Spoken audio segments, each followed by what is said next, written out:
There was another card game that that we got to see, and we actually got to play. And I think we are now allowed to talk about this.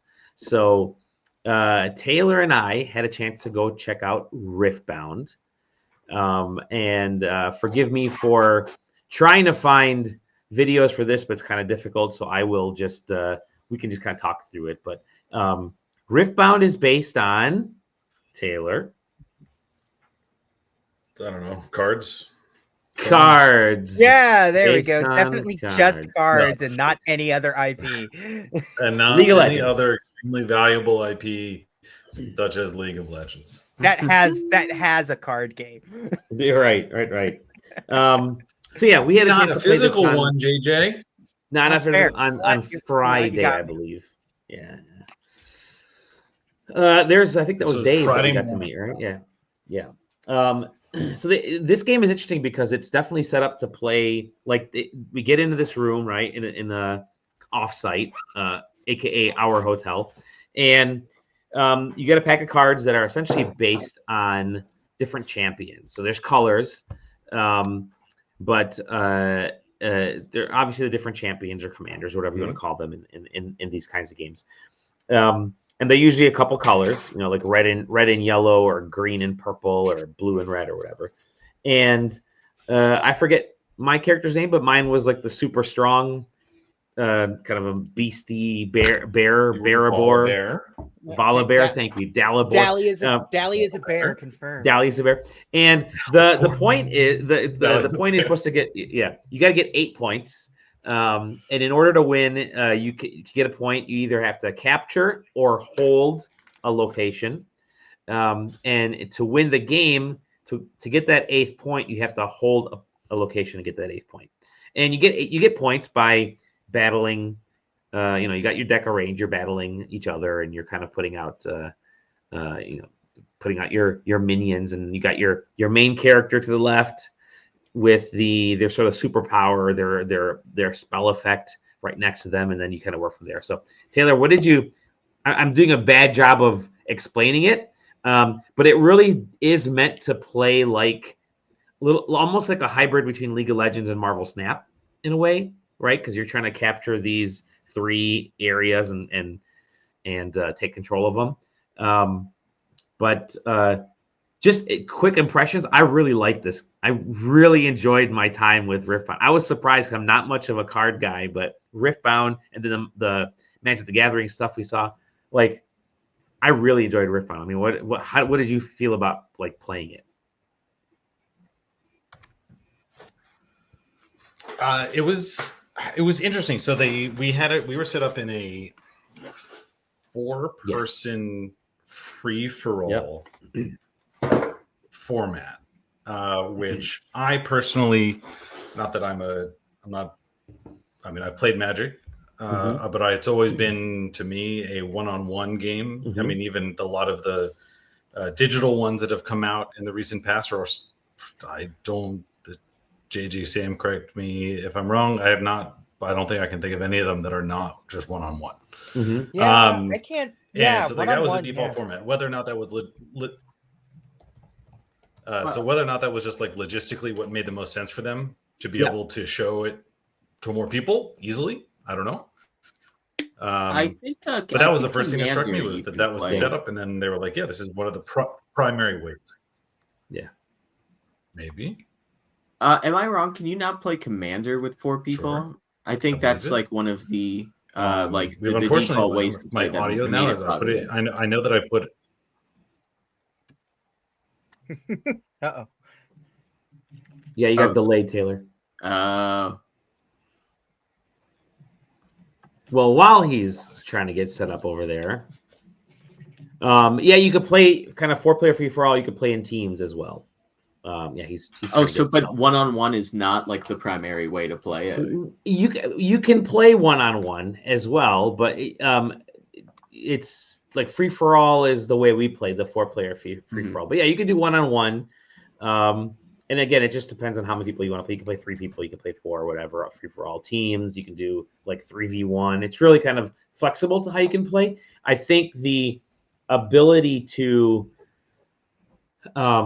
really kind of focus on capturing those zones, though, is what made the game flexible for someone like me who's bye Taylor, please come back for JJ's birthday, Taylor's spirit. But the decks, obviously they're just starting, so they're not like super deep decks like Magic the Gathering. They really are decks designed to get you to understand the gameplay, to utilize your resources. So when they don't call it like tapping, you do have to like turn your cards for the it has tapping, but it's a legally distinct tapping. It's a legally thing. It's called exhausting. So you have to exhaust it. So when you turn it, so you exhaust. You get like 2 per round. Then you can use 2. Sometimes you have to quote unquote recycle them if sometimes just calling up an enemy or calling up a minion, I should say, or a battler will be like exhaust 1, recycle 2, or exhaust 2, recycle 1, or whatever. And then there's other effects that will let you just like in a lot of these card games that will let you kind of continue gaining these things at the end of the turn and kind of readjust it. Mine was a very power forward deck, which meant that I couldn't get my character out into. Okay, there's Taylor. He's back. I couldn't get my. I abandoned the computer entirely. This is now from my cell phone because I don't. If you've ever tried to use a Dell i5 from like 2018, that's what the experience looks like trying to use Trinity. That was 100% CPU usage all the time, on top of everything else that I'm doing in here being as scuffed as possible because my main CPU is still dead. Oh man. So all right, so we were doing here. You cannot use the virtual background on your phone, by the way. Not an option. I thought you could. If you can, they did not give me that. Well, do us a favor here, Taylor. Give a thumbs up. Oh, it didn't work. It didn't work. If is this supposed to like auto trigger and like put a thumbs up? It has a little thumbs up icon. That's yeah. I'm talking about the. Just get that out of the way. We'll look at that! There's got a bike there. Yeah, we got bikes. Yeah, that's because they hang up on the wall because I don't fucking use them. But what we do use is my brain to play Riftbound because it was hard. Initially, it was. It took a little bit to. So I was kind of going over the flow of it, right? So you have your character, you have your kind of your main champion, you have their spell effect, you have your hand, then you draw 2 power or whatever every round. Mm-hmm. Your goal is you have to take when you have enough power to actually pull a character out of your hand or your kind of your main champion. You put them in sort of the central hub area on your side. They're available. Yeah, there you go. And you're able to use them. Your base. You're able to use them from there. Take them out, move them back and forth to the 3 different kind of lands that you're or the areas that you're trying to capture. And these areas can be very plain, or they can have effects on them. So, let's see. The ones that we played with. One was if you are defending, you can freely retreat your character upon another person attacking. Yep. One was if you control it at the resolution of the turn, then you get a free 1 power creature. Yep. And then the other one was I don't remember the other one.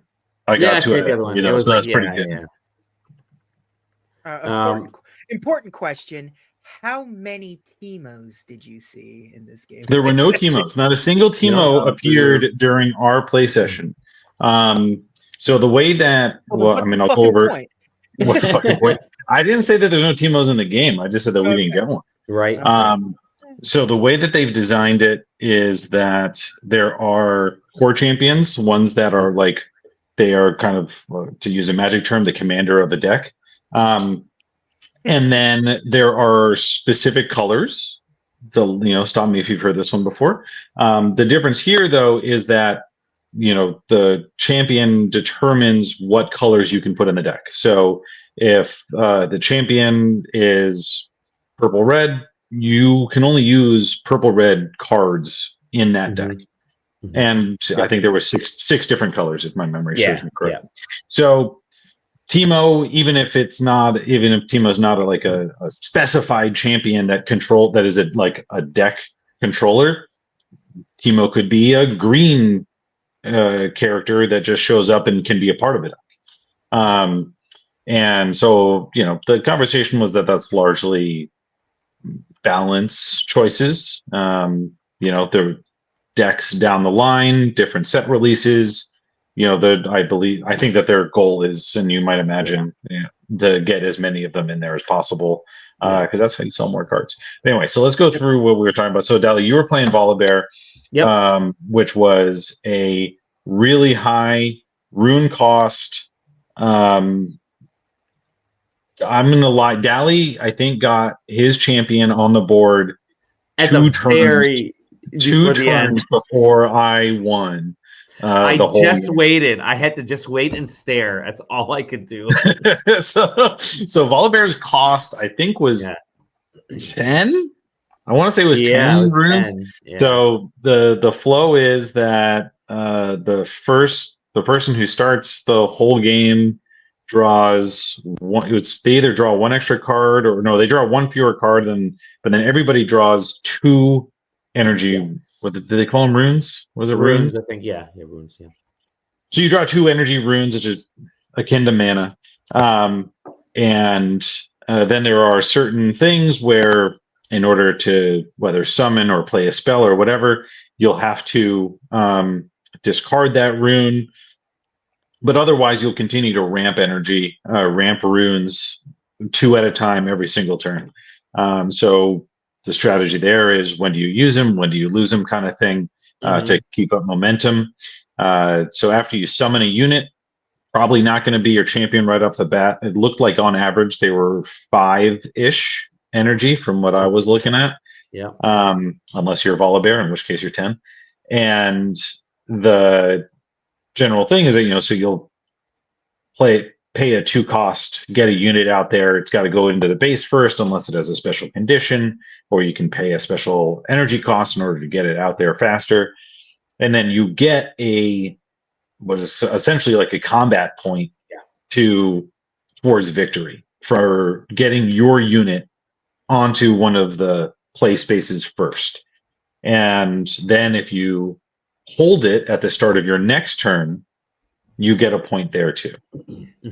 So you can only get a point, if you take it or if you keep it when your turn starts. So in some ways, there's actually entire play styles where you retreat and then take it again, and retreat and take it again, so long as you're not giving somebody else enough points to win. And I mean, that's actually kind of the core of it. You need to get 8 points to win. And the last push over the edge to take the whole thing, you have to take all of the combat areas at once. I felt like there was another way. Was there another option, or was that it? I think there was other options. I mean, you could. There was one. I think there was one other method of victory other than just taking all 3. You just had to get up to 8 with the last your last 2 points, right? Had to be, or your last point had to be holding on to a spot. Or holding onto it. Yeah. I mean, I went for the first method, which was that I cleared. Basically, I had 4 units in my base. I cleared the board entirely of all the combat areas. Yeah. And because I had 4 units that I could put them wherever, and nobody else was on the board, I was like, so I took all 3, and then that was kind of it. You do have to kind of think a couple times ahead. It was. I kind of stumbled into that one. I'm going to be perfectly honest. So I played as Jinx, and in addition to the champion, each champion has a core card that sits right next to them. So it's usually, it can be a passive, it can be a I think the word was exhaustible, tappable ability. So like basically, use on command type thing. Jinx's ability was that if you start your turn with one or less card in your hand, you draw 2 cards instead of only drawing 1 card. Right. Which is really fucking strong, as you might imagine, playing a card game. Extra draw, when you draw twice as many cards as anybody else, it's really good.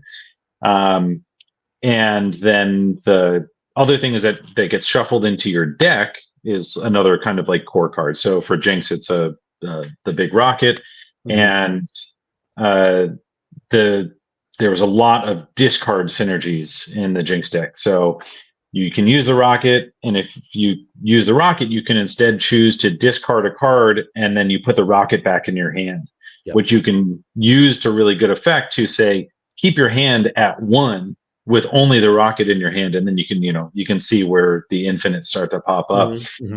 So my second to last turn, I ended up with just the rocket and then 1 other unit, where if you discard the unit, you can instead exhaust 1 energy to immediately play it for free. So basically you just skip the rest of the resource cost, and it just goes directly onto the playing field. So not only did I get to keep the rocket in my hand, but I also put an extra unit on the board effectively for free.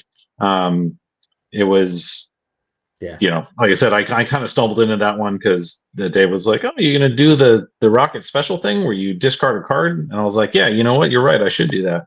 And then it just kind of toppled into it. It was you, and I know Dave, the other guy, the lead designer, I guess, was you were both really cooking. Like you guys were really So Dave was playing Yasuo. And Yasuo has an ability where he can basically force a character to follow, or like Yasuo's whole thing is that he basically gets double attack if he's aggressing into into one of the battle arenas. So the base attack of Yasuo is like 6, or the base power, I guess it is. Even Volibear, who's cost 10 to fucking play, only had a power of 9. So even if Dali had gotten his card out there, Yasuo literally could have just shown up and been like, "Yo, by the way, you're gone because it's 12." It's pretty nasty. So the whole thing is that Yasuo is better at initiating into one of those fights, but he only gets the base power if he's the one who's defending it. So he was doing this whole thing where he was going in, going out. I think he took 6 points by the end. The guy who was sitting next to me was playing Victor, and Victor was like a build an army kind of deck. Which he unfortunately didn't really get to do either. I didn't get to do. I mean, like he was getting like a lot of cards. It just didn't snowball in the way that I think the deck is supposed to, and that's probably just because it's a little bit harder to pilot. They self-admitted it was like it's tough trying to pick between showing you all of the mechanics that are in the game, and also it's like, do you play a really boring 4-person combat, or do you play something that is a little bit harder to follow, but you get to see everything that's in the game? And obviously they picked the latter. I mean, it was great for me because I won. So I had 2 points. I was able to use a spell to. Oh, that's right. Yeah, you got a dragon on the board, and then that dragon stayed there for a turn, and then I killed it with a rocket. You did, yep. But I mean, overall, I thought the game, once we really got going, like the game actually moved at a pretty good pace. I think once it almost felt like there's a little bit of a slow go while you're racking up the runes, and then when you start getting runes out there, stuff just starts to move quickly to the point where by the end, I was so far behind. I realized I'm like, there's no way I'm going to catch up unless one of you guys messes up and I'm able to get Volibear out there. But I wasn't able to. But I did. I enjoyed the kind of more climactic, hectic pace that it was getting to. I don't know if that's how I would always play, because you are just trying to get to eight points, and every game is different like that. But I will say the back and forth on a 2-person game crazy. Would be crazy. Yeah, the folks Because behind us were super loud when they were playing. they They were so loud. it felt like they had played before. I'm going to be honest. I mean, that's the other part is like anybody who's sat through a first tabletop session event where you're like, all right, time to learn how to play Scythe or one of the other extremely complicated TTRPGs that are out there. It's like, yeah, this is going to be rough for a little bit. I mean, shit, I'd say like I remember the last time, the first time that I played Magic cards, except that was like 30 years ago. So I don't really remember it that well. But like I remember when I was like 8 and I actually read the instructions of the game, and I was like, oh, this sounds like it's going to be way more fun now because I could, and obviously I don't think that sending us full instruction sets for the game was really an option, but that would have been sweet. I'm just saying, would have loved to do that. But yeah, no, it was a lot of fun. Like then, like Dali said, it was like by the second to last turn when you start to see the puzzle pieces laying out in front of you, you're like, okay, we got a game on our hand. It's definitely intricate, and in a positive way. I personally felt like there was a lot of feelings of the tug of war. I mean, obviously it's based on League of Legends, which is a MOBA. So I kept feeling a lot of the MOBA back and forth that I attribute to that style of game, which is a hard thing to capture. But I thought that they did quite well. Actually, I think that was probably one of the more very successful from that impressive things to me was finding a way to capture that feeling and put it into a card game. They might have done it with their digital TCG. I don't know because I never played it. That's no knock on them. That's just not my bag. They made a great point because I think you had asked the question, how much of this is impacted by the digital game and how much of this will impact the digital game, and they said, listen, it's inevitable that some stuff is going to cross over here and there because it is such a giant expansive universe. People are going to play things a specific way. They're going to want to try to capture some of that feel, but they're trying to keep it as separate as possible for now. But I mean, I think, like you said, inevitably some things will not necessarily bleed into, but just give like homage to the other. So I mean, one thing that they said right off the bat is that there is artwork first of all, which I don't blame them for. You have artwork that people worked hard for, and theoretically they own the license to, so you might as well use that. And on top of that so Dave was also the lead designer for the digital TCG. So obviously there are certain designers that worked on both. So it's going to be impossible not to have crossover of ideas and of mechanics between those two when you have resources that were a part of both. But I think that he was specifically vague. I'll put it that way.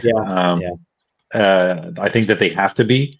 You can't say that we gave up on our other games so that we could do this one. But the releases of the digital TCG are minimal at this point. We'll put it that way. It's always possible that there's crossover to the point where one begets the other's content. That I guess that would probably all depend on, monthly recurring player base and stuff like that, metrics that we're not privy to. At least that's what I would imagine. This is not their comment. I'm extrapolating from what my personal opinions. I do have one question, and it's going to come across as maybe I'm being mean, but I'm not. I'm actually genuinely curious what you think the answer to this is, and who do you think this game is for? Like, is it for League people? Do you think League people will get into it? Is it for somebody looking for a new TCG? I mean, this is like I think it's both. So Yeah, I think what they are they're definitely trying to say, here's a new TCG. Here's a new physical TCG. The market's hot for it. I think this is the right time. Arcane, even if you're not a fan of League of Legends, Arcane, Arcane. That's what I'm saying is that the characters from. Yeah. So they're hitting mass appeal, which they didn't have before, and it's probably right now close to the top. But also, so is the appetite for physical TCGs. I don't think that they necessarily it would, if somebody specifically timed the market, was like, listen, I can tell physical TCGs are about to go in nuclear. We got to do it so that it releases in 2 years. If somebody at Riot made that prediction, then they deserve more money than what they were previously making, because it's like, right. I mean, it's undeniable, right? You releasing it even just into the speculator market already has, like, I don't know, it just, the hype begets hype kind of thing. It's a snowball momentum builder, which I think will aid it no matter what. Did they talk about I'll let you finish here. No, I was just gonna say, but at the same time, like, League is, its own little monolith. But I just don't know if the MOBA League players are TCG players at the same time, but also I don't know. I think you want to capture every one of them. Yeah. You want to capture every one of them that is, though. That's the thing. Well, and I think you're going to also hit League players that are no longer League players. There you go. Because maybe they're not into MOBAs, they don't have a friend group that does that or whatever, but they like the TCG market. Maybe they're already Pokemon players or whatever, One Piece players. Did they talk about like Rarity systems and how like that, because TCGs, they get weird. Some of them, like Pokemon, will like I'm gonna be honest, JJ. Yeah, I fucked up and I didn't ask about Rarity at all. Yeah, we forgot about that. Well, that's my bad. Excluding Rarity, I think you may have like slightly mentioned it, but you mentioned that like they're trying to sell decks. Like, first off, that they're trying to sell like these are pre-built like systems of like how you interact with other decks. But I don't know if you specified whether like I buy these starter decks, but I can also go out and buy like these single packs that have 10 cards, 5 cards. Yeah, I mean, you don't make a TCG without selling booster packs, so I think that's kind of like a foregone conclusion. It's just not ready for the booster pack yet. It's like, it might not be enough fully built out. The reason why we were embargoed is because all of the cards had new art, which had not been seen or released yet. So, this game has been play tested before, and I believe that is available information. I don't think that's embargoed anymore, and wasn't before this weekend. People had played it, but the biggest thing is that certain cards had been adjusted.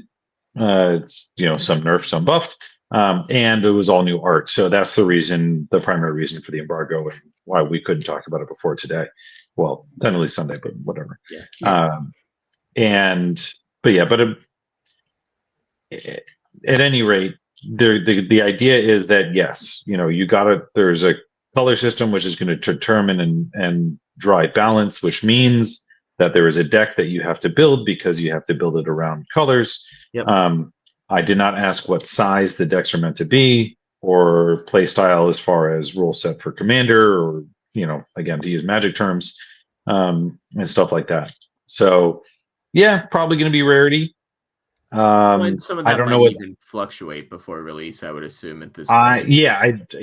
I would guess that the answer to the question was probably going to be like, I'm not sure yet. Yeah, it'd be interesting to see if they do the the rare ones are just like fancy alternate arts to existing cards, or if they're gonna or if they're gonna do the shitty one where it's just like. I will say, I think that abandoning Magic's tendency towards the good cards or the rare cards and instead say the rare cards are the cool ass cards, just like looking cards, is like far superior. It's like drive your rarity just purely based on deck aura. Aesthetic. Like how how much aura can you play on to swag on your opponents? Like, I have all of the coolest looking cards. I have the secret borderless art rare that you did. That's what I'm saying. Cool ass cards. It is. I mean, it is League of Legends. So oh, there will be ass cards. There's got to be skins. It. So the game release is in October of this year. That's when the launch is supposed to take place. So I'm sure we'll be finding out more of these other questions, over the next few months here. I'm sure they'll be doing more press. JJ's got to check it out at PAX West. Check it out at PAX West. Oh, you'll certainly know when you can start pre-ordering. Yep. Don't have to doubt that.